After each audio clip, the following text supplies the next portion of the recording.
Okay, we'll call the meeting back to order. Actually, the real word is reconvene. I learned that this afternoon. Not the word, just that is the appropriate way to use it. First order on the agenda is the agenda. Get a motion to adopt the agenda. So moved. Councillor Reid. All those in favor? Carried. Thank you. Previous minutes. Someone like to move the adoption of the previous minutes? Okay. Councillor Flowers. All those in favor? It's carried. Thank you. And we will move into delegations. I'm going to catch up in the agenda here. Ms. Krawick from FCSS. Welcome. Good evening. Thanks for waiting.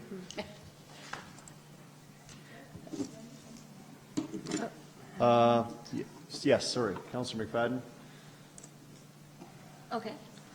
So just for this presentation, as an employee of one of the applicants, Big Hill Haven, while I will be excusing myself for the portion of the decision related to their application.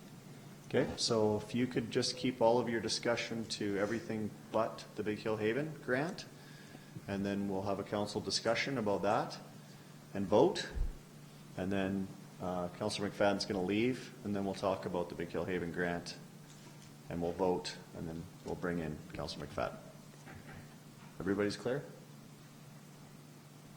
The way that we'll be presenting is we will present all the recommendations at one time. We usually do it in a large sum, and we won't be talking about individual group funding. Perfect. That's okay? Yep. Perfect. So good evening. Just sorry, if we have questions about the Big Hill Haven one, we'll keep it until after. We'll still split the vote. Okay. Yeah. Good evening, Mayor Janung, members of council. I'm here this evening to introduce the FCSS Advisory Board Funding Recommendations Delegation. Cochrane FCSS and the United Way of Calgary area have had a long-term partnership whereby we work together to fund local agencies who provide social services to the community. This year, together, we have $120,000 available in grant funding, $50,000 through FCSS and $70,000 through United Way. This partnership has been incredibly successful. It simplifies the application and reporting process for community groups, as well as increases efficiencies by having the FCSS Advisory Board make funding recommendations on behalf of both FCSS and the United Way. This year, you will see that we've not allocated all of the funds. Some of the funds are being held back. This is a direct result of the funding changes that occurred with Children's Services in the past couple months. The board approved funding for 3 programs, which is Roots of Empathy, the PLC Counseling Program, and the Youth Counseling Program, prior to the Children's Services funding changes. These funds will be held until funding has been secured for the Cochrane Family Resource Network, and it's confirmed that these programs will be offered within the new service delivery model. The FCSS Advisory Board will come before Council to approve these funding requests at a later date, most likely end of March, beginning of April. The FCSS Advisory Board is delegated the responsibility to make funding recommendations for these grants. Every year, they continue to receive a high number of requests, and this year again was no different. The board had some hard decisions to make. They do go through an intensive process, which includes reading pages and pages and pages of grant applications, hearing presentations from each group. Throughout the year, we do invite every group that applies for funding to come present at a board meeting, so our board has direct knowledge of each group and the impact that they're having in the community. And then they also go through a full night of discussion and debate to come up with the recommendations that you will hear this evening. So it's now my pleasure to introduce Marg Stevens. Marg serves as the chair of our FCSS Advisory Board, as well as our United Way liaison. Mayor, councillors, I'd like to just go ahead here to the next slide, if that's okay. And I'm Marg Stevens, I'm the chair, and we have on the board is Rick Lancaster, Councillor Fedeko, Lyle Bomber, Valerie Borsos, Ryan Coodstone, Gressel Tapulo, help me out here, Beth, and Lorraine Palmer, and I hope I have pronounced all of their names correctly. The Cochrane FCSS and the United Way partnership are diverse, and because of this we can make positive choices to offer support to our communities. And when people are at the best, physically, mentally, and emotionally, something powerful happens. We create opportunities. And when that happens, the opportunities become boundless and everyone wins. The United Way focuses, as this slide will tell you, I'm not going to read the whole thing, but the United Way focuses on addressing basic community needs and assisting the vulnerable populations. The FCSS board are committed to supporting programs that demonstrate value in Cochrane and area, and all funded programs address a need in the community and build on community capacity and strengths, and are monitored for successful outcomes. The United Way Cochrane partnership is about engaging residents, facilitating collaboration, and focusing on efforts on key social priority areas, and funding a network of programs and services for our community. Our joint commitment is to ensure that sound financial management and strong governance are in place wherever community funds are being expended. The biggest issues facing our community today are tough to see and even tougher to solve. Social isolation, poverty, and a shortage of accessible services make it difficult for people to seek the support they need. Our goal is to improve lives locally and ensure local programs are there to help our communities face complex social issues, to help when they need the most by improving lives through the power of communities. Our collaborative impact is demonstrated through supporting people to overcome poverty, helping kids succeed, and building strong communities.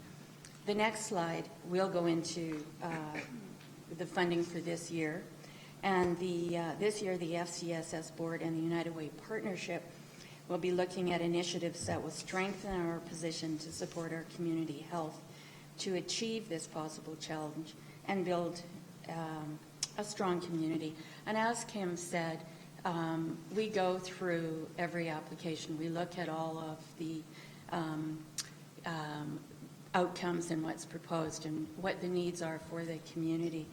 And over the last several years, the funding requests that we receive have more than doubled. As noted in this slide, we support programs that support children and youth, families, seniors, and vulnerable populations. We also want to focus on raising awareness, focusing our efforts to physically increase our reach and boost engagement and educate the community and area on the services that FCSS provide and the depth of the agencies and initiatives that we currently support. Partnerships, relationships, and collaborations are key to creating lasting social change in our community. So we believe the funding recommendations outlined by the board represent or provide a valuable service that is helping to address the complex social issues that are facing the community. And we do appreciate your ongoing support. So that concludes my portion. I'm back to Kim. That also concludes my portion. And we're going with option 1, recommending the Council approve the grant funding recommendations outlined by the Cochrane FCSS Advisory Board as provided. Okay, just before I ask Councillor Fedayko to put the motion on the floor, excluding the Big Hill Haven grant, just want to take the opportunity to thank you, FCSS and United Way, for all of the work that you're doing, and the board at FCSS FCSS board for the volunteer work. Frontline, I just came back last week from a conference in Edmonton where we talked about the economic climate and some of the challenges that we're facing, including the grant funding that you spoke of and the reason why we're delaying some of the funds.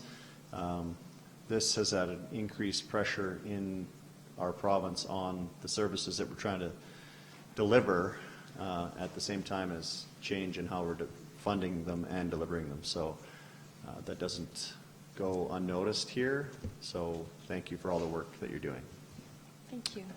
Councillor Fedayko, as the representative to council on the board, would you like to put the motion on the floor? Absolutely. I will move that council looks at the recommended action of option 1. The council approves the grant funding recommendations, minus if there's any questions about Big Hill Haven, outlined by the Cochrane FCSS Advisory Board. I want to say that I'm super proud of the work that that this board has done, and as well as members who are not here and members like Nicole who have helped, I think, streamline this process for all of us on the advisory board by making it easy.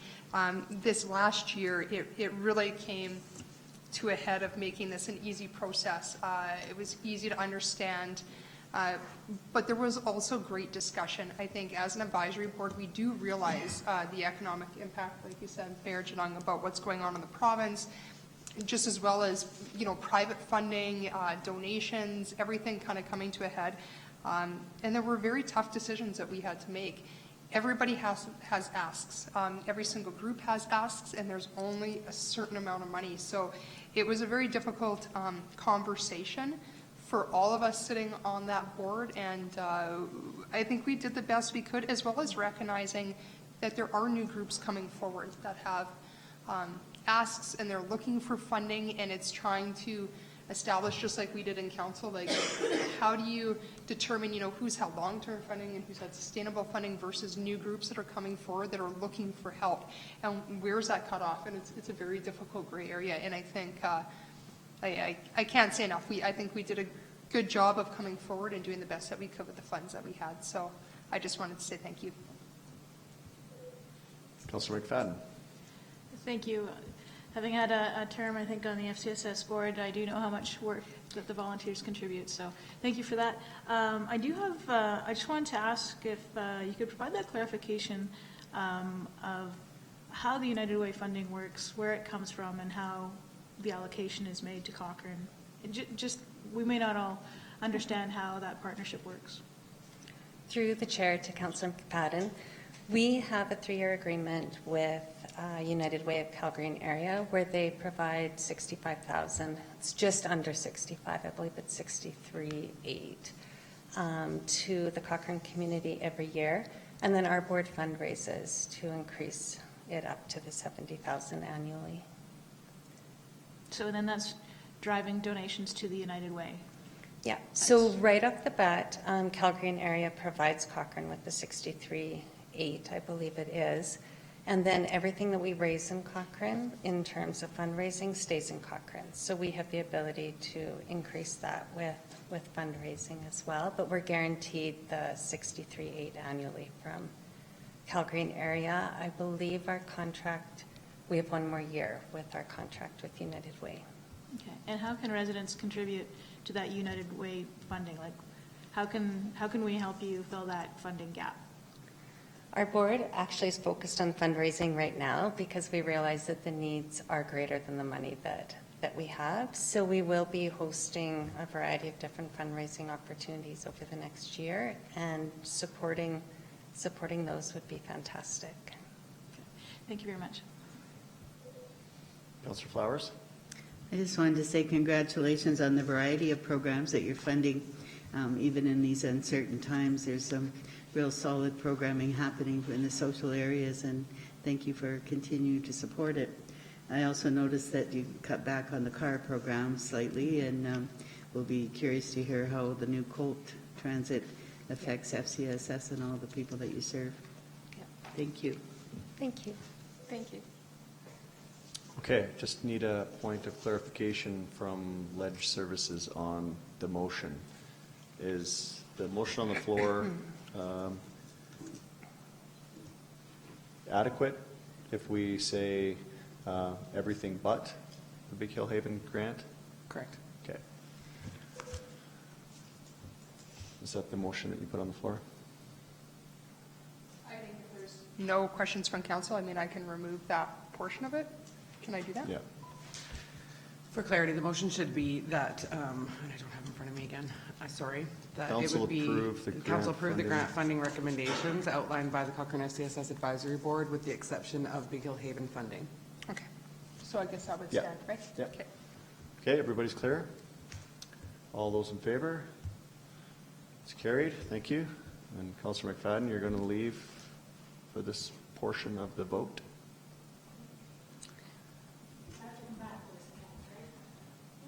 I don't know how to reply to that. I'm just going to leave it alone. Okay, and now Councillor Padeco, would you put the motion on the floor about the grant for the Big Hill Haven? I will put the recommended action that council approves the grant funding recommendations, including Big Hill Haven, on the floor for council. Okay, any discussion on that? I see, other than it is a new fund that you, or the new Initiative. Yes. initiative, thank you. Yeah, new ask. It's actually a very exciting program that they're posing. They are proposing to train lay people, so hairdressers, different people in the community that women who are experiencing domestic violence may come in contact with. So providing them with the education, knowledge, and skills to be able to refer these women to more professional services, because we know women typically don't reach out to professionals first time in that situation. Okay, Councillor Flowers, you had a question? Just to clarify, so the money's strictly for programming, not for bricks and mortar for the new shelter? Yeah. Thank you. Okay, good point. Councillor Padeco? And yeah, kind of to piggyback on what Councillor Flowers was saying, I mean, we do realize that this is a group that's up and coming. I mean, they've done tons of fundraising on their own, but they've never come forward before this really to ask the FCSS Advisory Board for funding. And we realize that this is something that the problem is not going away, obviously. And so you have to look at varied ways other than they don't have bricks and mortar of how do you increase that education or that awareness for our community. And so while it certainly wasn't maybe full funding or the full ask, we definitely wanted to recognize the work that this group is doing to drive this forward for all of us. And so, I mean, I can't say enough about Big Hill Haven. I mean, I think they're doing a great job, so. Okay, no other questions on that. I'll call the question. All those in favor? It's carried. Thank you. Great, thank you. We'll bring back Councillor McFadden.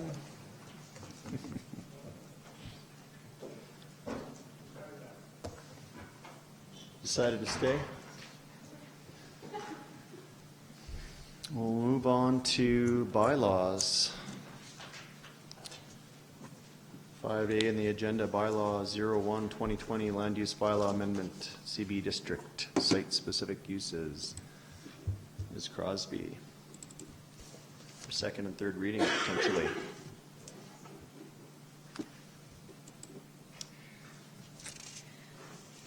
All right, so this presentation is for second and third reading for Bylaw 01-2020.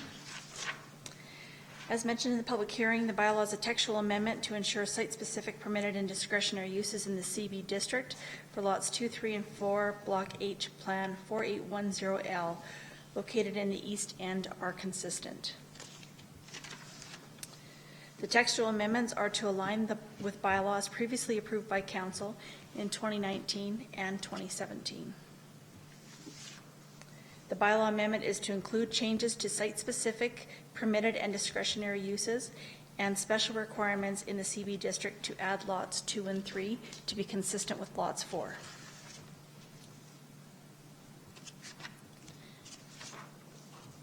The textual amendment adheres to the Cochrane Strategic Plan, the Sustainability Plan, the Municipal Development Plan, and the Land Use Bylaw, where the purpose and intent is to provide pedestrian-oriented commercial developments serving the town and surrounding areas. The uses will be those that promote the downtown as Cochrane's primary and community social interaction and a focus of civic and cultural identity. The bylaw was circulated to the East End Community Association and landowners of the affected lots. It was presented to CPC on January the 15th for their comments, and the public hearing was held tonight. And there were no other issues or concerns raised at the public hearing.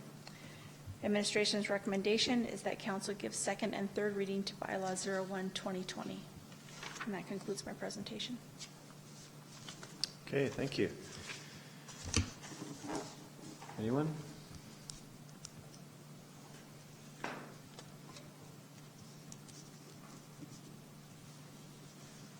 No one? Councillor Wilson, thank you. I'll ask. All right. I don't see the breakdown of the, I know we were talking about the permitted versus discretionary uses of the 3 sites. Do we have that on the slide here of the breakdown between permitted and discretionary?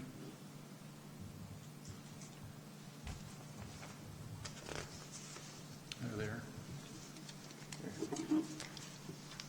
So I Thank know you. it's kind of hard to see on here. Hold on.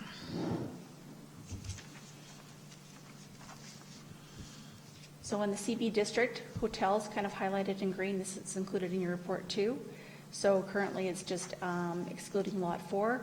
We're making the recommendation to add lots 2 and 3 to hotels. In the discretionary uses, where it says entertainment establishments, again, we're looking to add lots 2 and 3. 4 is already included in there. Motels, add lots 2 and 3. Repair and service shops, add lots 2 and 3. And then again, in special requirements under 25 or 2152, there's an exclusion for lot 4, and we're looking to add lots 2 and 3 to that as well. Thank you. I don't have any specific comments to any of them, but before we put it to a vote, I just wanted to make sure council had before them the permitted uses, as we know that these transfer with the properties, whether they're bought or sold in the future. So I thought it was worth looking through one last time. Thank you.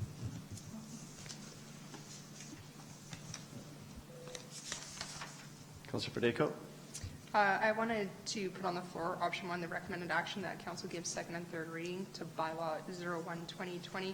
I want to thank you for doing the legwork that you guys did for this, because obviously as a member of CPC, I think we realized that, you know, 2 parcels had certain land restrictions or what that looks like, and then bringing the third into it just makes it that much more, I guess, you know, nobody could come on and decide to approve something else versus what was already there. I know there was the discussion amongst CPC whether or not this could become a controlled district area. I know that we did have that discussion about whether or not that is something that council will look at in the future. And I think that is a point of discussion, that if we feel that this area or this block of parcel of land might become something that we don't want to see there, that is a permitted use, that we could actually lock it down and really specify as to what we want to see there. And I think that was a great discussion brought forward by Mr. Weldon in CPC, that it is doable. So if we end up at the point that, you know, we are really against certain things going on that land, that we can really start to specify, and that was good information to know. So thank you for bringing this forward, though, and making them all align with each other. Okay, well said. No other questions, comments? I'll call the question. All those in favor of second reading? It's approved. Carried. Want to carry on to third? And I'll put on the floor that council give third reading to bylaw 01-2020. All those in favor? It's carried. Thank you. And the minutes will have your name all over them on your birthday.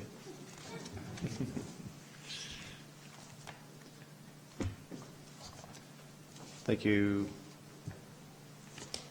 Ms. Crosby. Almost said your name wrong. Mr. Weldon, you're back instead of Ms. Bannock? I am.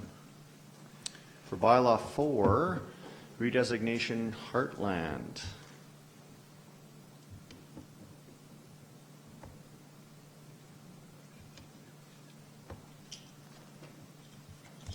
Well, it looks like I have to.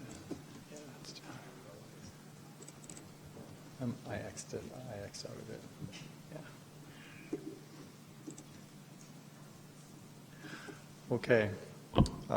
So this will be a bit of an abbreviated presentation, as the presentation is very much like, in fact, exactly like the public hearing presentation that was previous tonight, but it is being presented to you for your consideration for second and third reading tonight, and that is bylaw 04-2020 for redesignation in the Heartland community.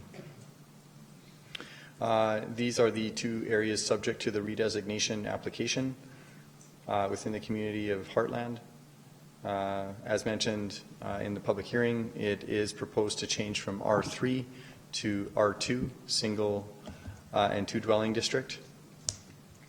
The density is changing very, very minutely, of basically a 0.1 of a unit per acre for the community. And the remainder of the R3 districts that are applied to the land do remain in place, which will accommodate street-oriented townhomes and other multi-dwelling buildings. As a result, the recommended action tonight is that Council does give second reading to Bylaw 04-2020, and that Council give third reading to Bylaw 04-2020. I'd be happy to answer any of your questions. Okay, thank you. Councillor Reid. I'll move option 1, that Council give a second reading to Bylaw 04-2020. Any comments? No. Okay.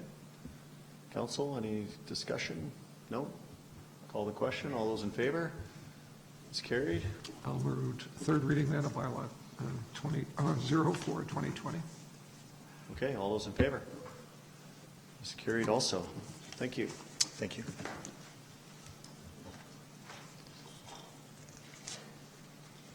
Moving into business. Everything so far felt like business, but now we're into the business section.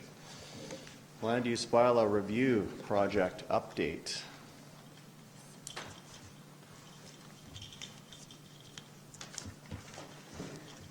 Good evening.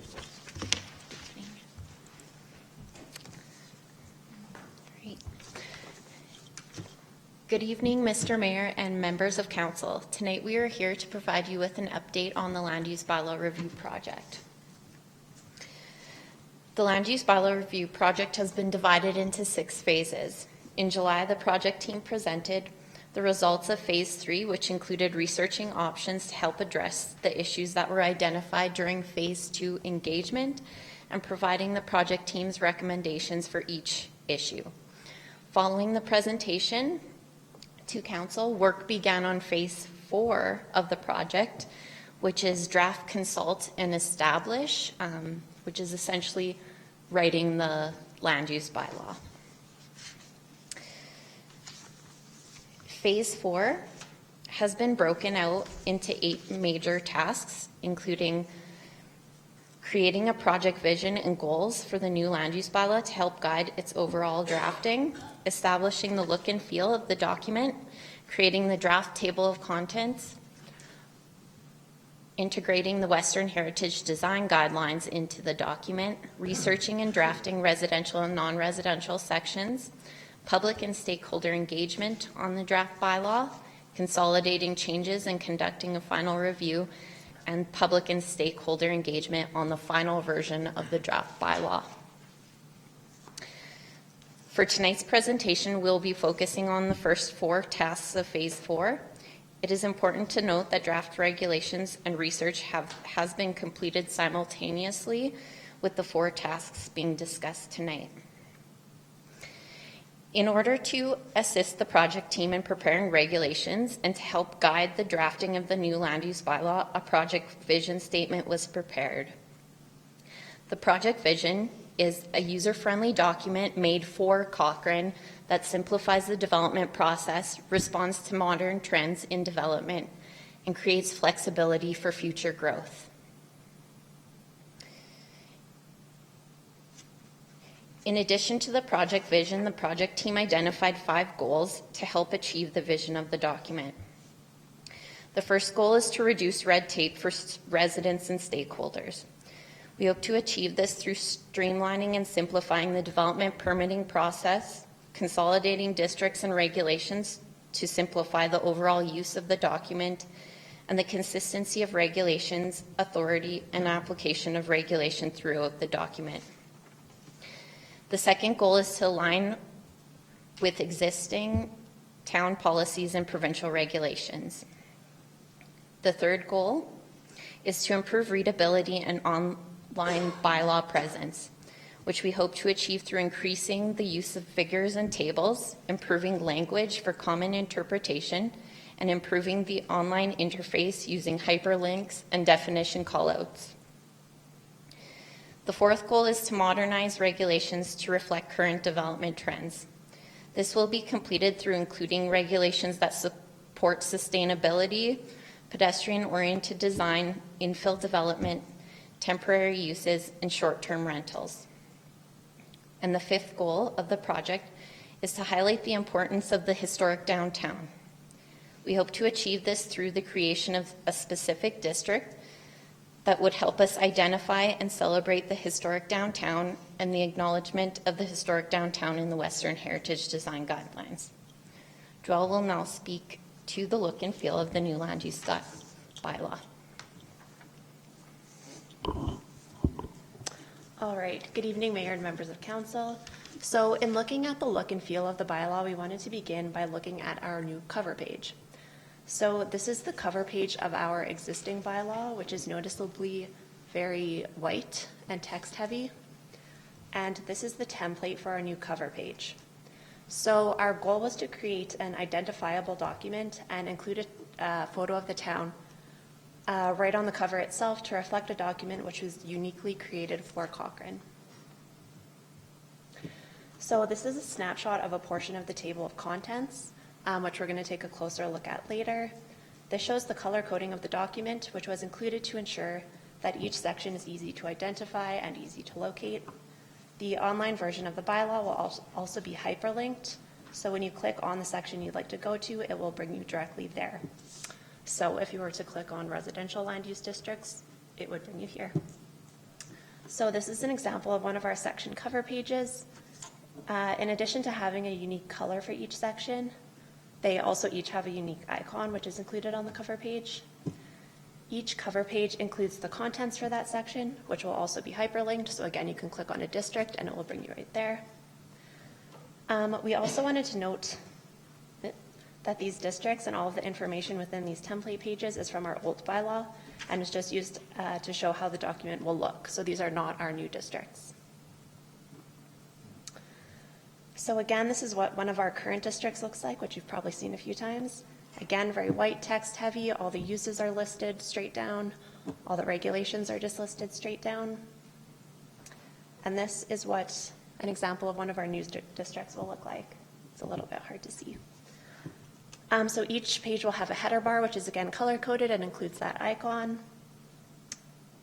So someone can flip through the pages of the document and immediately know what section that they're in. All of the uses within each district are now arranged into tables to make them easy to read. And we have also had someone create unique diagrams for each of the sections. As one of our priorities was increasing the use of graphics, there will also be diagrams throughout the bylaw to help illustrate definitions and regulations. You will notice that all of the standards are also arranged into tables rather than being listed out as they are in the current bylaw. Each standard has a letter, that's so tiny, attributed to it, which matches a letter on the diagram, which indicates how that standard's applied on a lot. And now moving on to the next task, which was creating the table of contents itself. So many of the sections do resemble what was included in the previous bylaw and are included in most land use bylaws. So we have an administration section, a section with all of our residential land use districts, a section with all of our commercial land use districts, one for industrial land use districts. Urban service is a new section, which will replace the previous public service district in our current bylaw. And we will now have a section for direct control land use districts, which Council recently approved. Overlays, which is section 7, is a new section. And an overlay is essentially a planning tool which places a zoning district over an existing district, which imposes additional regulations on all properties that are in that overlay zone. So an example of a common overlay that's applied in many municipalities is an established neighborhood overlay, which imposes specific regulations on homes in mature areas to regulate infill in areas, just to make sure that homes match the character and context of the current area. So homes in a mature neighborhood may be subject to regulations that other homes aren't. Oops. And then we have sections for general regulations, regulations relating to specific uses, signage regulations, definitions, and our district maps, which again are all pretty standard sections in most land use bylaws. So the next task in this phase was rewriting our Western Heritage Design Guidelines, which is a separate project that has been going on concurrently with the Land Use Bylaw review. An RFP was completed and awarded to ERA Architects Inc. last year, who came out to do a site visit and initial review within the town last December. They are holding an engagement session this Wednesday with selected stakeholders and a workshop with our Cochrane Planning Commission to gather input based on the work that they've completed so far. This document is expected to be completed at the end of February, at which time it will be brought forward to Council.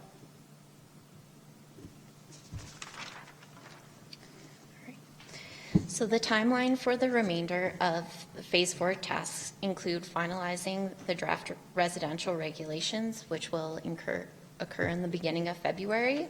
We'll then move on to finalizing the draft non-residential regulations in March. While completing the drafting of the non-residential regulations, we'll be completing the stakeholder engagement simultaneously. In April, we will be consolidating the changes that are required as a result of the public and stakeholder engagement and conducting a final internal and legal review.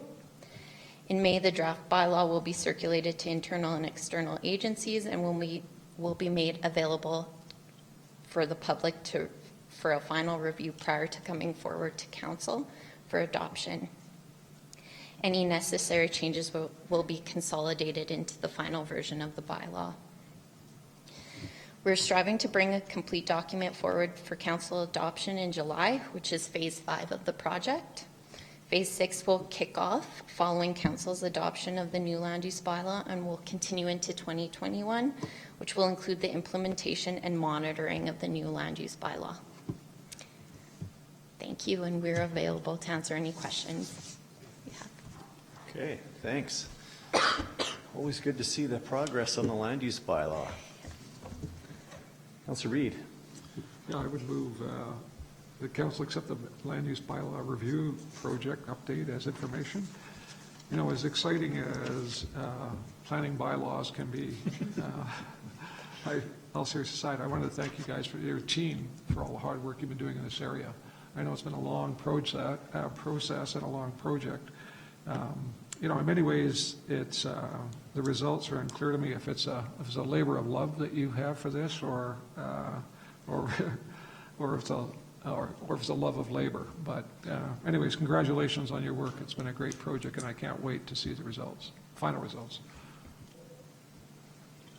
Councillor McFadden. Thank you. Ed, just a question. In your work, are you going to be looking at creating Airbnb regulations? Yes, that is something that we have identified as one of our major sections. We've heard a lot from the public and from stakeholders on this, so we have begun drafting regulations related to Airbnbs. Perfect. Yes, I think since we're doing that, I really applaud the approach to the cumulative effects, but that would clearly be another area that's having a huge impact on what's going on in people's neighborhoods. So excellent. Good news. Thank you. Councillor Fedeko. I'd like to thank you and your team again, kind of piggybacking on what Councillor Reid said. You guys have done a ton of work on this. A couple questions.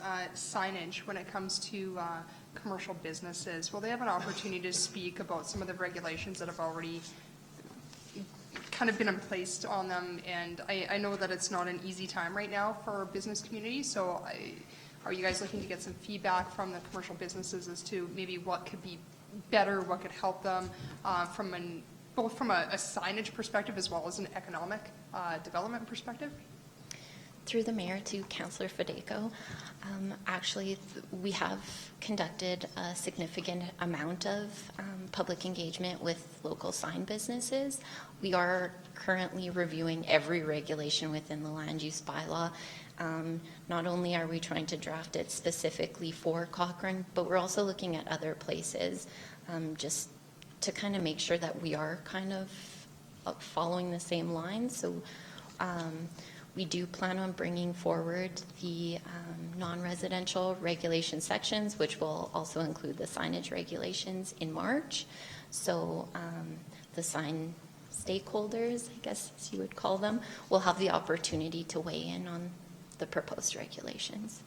That would be great, and not to steal Councillor Wilson's thunder, because this was really his idea, but at one point, discussing whether or not there could be a committee or businesses brought forward to discuss whether or not the process is easy. We hear a lot of feedback as independent councillors from various businesses in the community, whether or not, applying for a permit is easy, whether or not it's successful, whether or not it's time-consuming, it's too much money. I love his idea of bringing that committee together and about streamlining, kind of some feedback so that we actually as council get that feedback versus necessarily maybe you guys. And I'll let Councillor Wilson steal it because it really is his idea. So it's a great concept though. Councillor Wilson, do you have an idea you want to share with us? I've actually got a councillor note I was going to present at the end of it, and it kind of deals with that. And I think I have a slightly better idea than even that one, which was, I thought had some merit to it anyway. But I just wanted to thank the group I really appreciate the look of the document. It looks amazing, and some of your project vision and goals. Big fan of your red tape reduction, and you're simplifying the document and increasing the readability, and it all looks fantastic. Thank you. Okay. I agree with everything that's been said. Look and feel, I think you're on the right track. It's a massive improvement. And I was around for the last one, so I can't criticize it too much. The color of the icons, the hyperlinks, I think that's a great addition. I like the color coding. I think that's going to really improve it. I was kind of trying to, we always hear from people that are up against the land use bylaw every day in their work, and I think a lot of us, and maybe, a lot of us take it for granted that it's easy to navigate through because we're used to it. But from the homeowner or a resident who wants to open a business, or I think that's where some of us get a lot of the pushback from the community, is it's not easy as a first timer to go into the land use bylaw. So I think from what I've seen, it looks like you're addressing some of those. So readability, yeah, the reduction of red tape, it's a hot topic in the province right now. Historic downtown, I'm glad you're focusing on that. We've talked about that before. So well done, I'd say, overall. The one question I have, and I think I asked this last time, it's going to be a large document to present to council, and I don't think you need to answer tonight, but I'm looking forward to how you present it to us in such a way that we see the overall vision of it. And I know you've been checking in, but how are we going to look at it in one meeting and adopt it? Or is it going to be over a few? Or is it going to be a strategic session?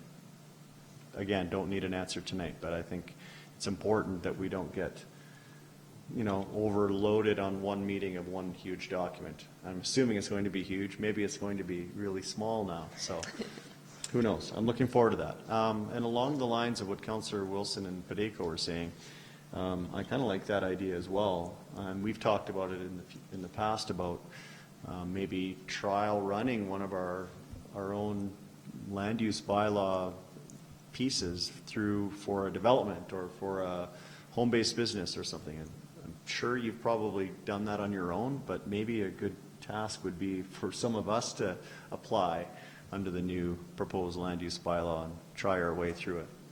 So maybe that's your idea. No, okay. Okay, so any other comments or questions about the update to date? No? And Councillor Reid, you put the motion on the floor? Okay, call the question. All those in favor? Thank you very much. Okay, moving on. Finance, nothing. Notices of motion? Seeing none. Mayor's report. Keep it brief. Been busy. Highlight of the last couple of weeks, other than Councillor Padeco's birthday today, was my invitation by AUMA to attend, they called it the President's Summit in Edmonton last week. Yeah, it's Monday.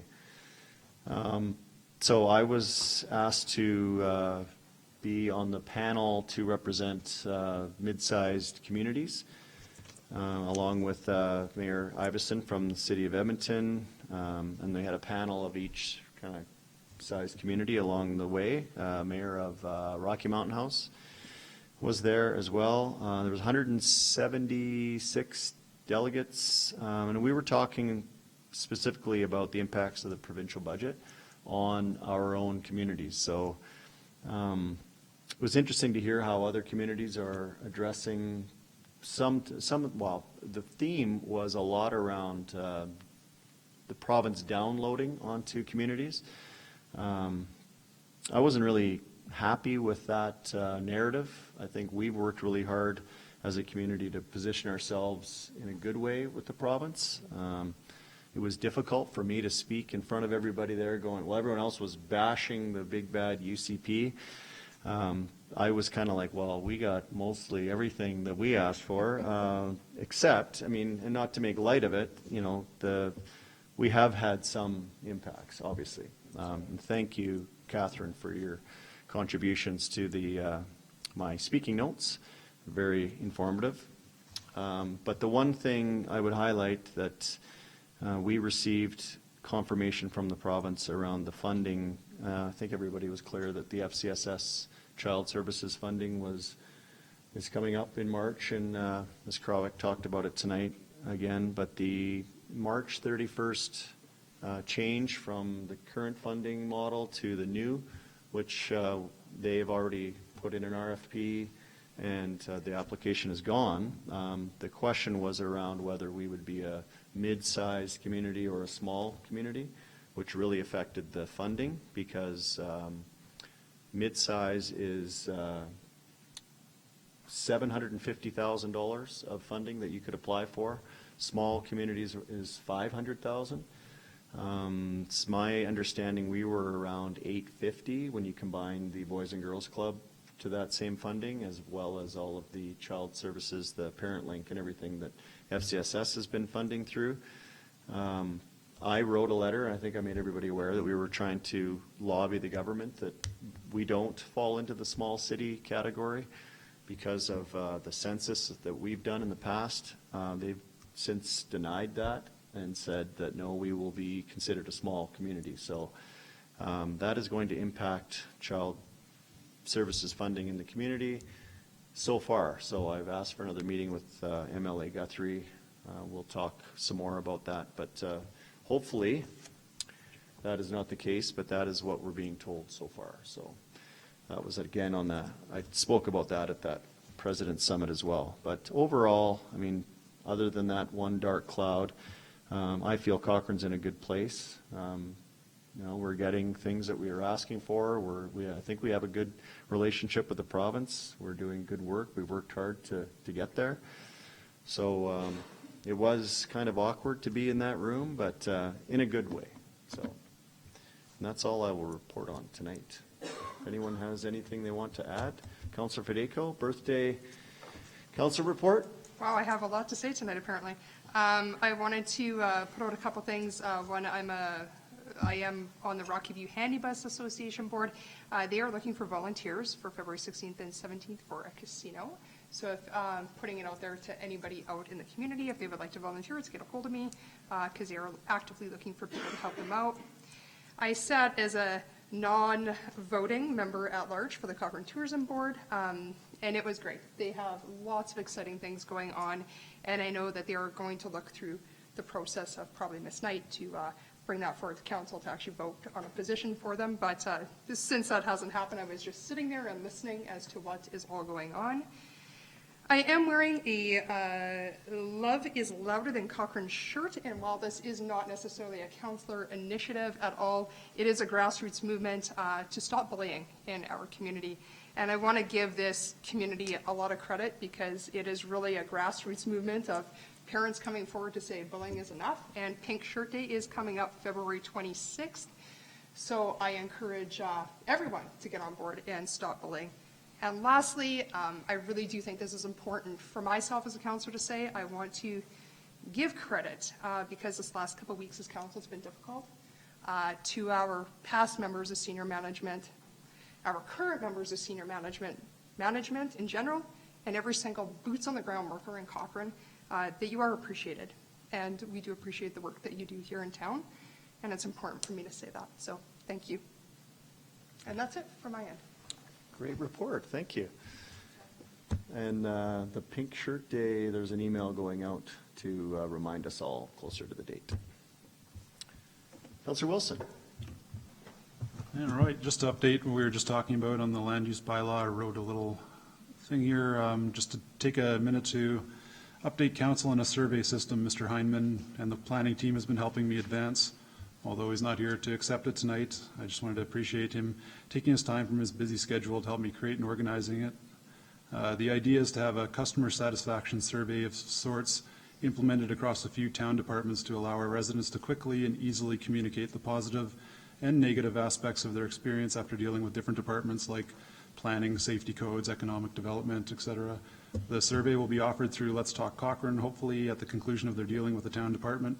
The genesis of the idea came after we'd been in discussions about our upcoming LUB updates and attempting to iron out any burdensome, redundant, or excessive regulation involved with living, working, or doing business in Cochrane. My intention was to make our administration and future council aware of reoccurring barriers to a healthy, efficient, and prosperous community. I believe this knowledge will aid us greatly in future bylaw and administrative decisions. I want to make clear that Cochrane is open for business. I look forward to seeing what the surveys may look like and having council scrutinize and advise its wording and implementation. The idea is just to keep the survey quick, easy, and inexpensive. They are for information gathering, and they'll help us make the most informed choices possible.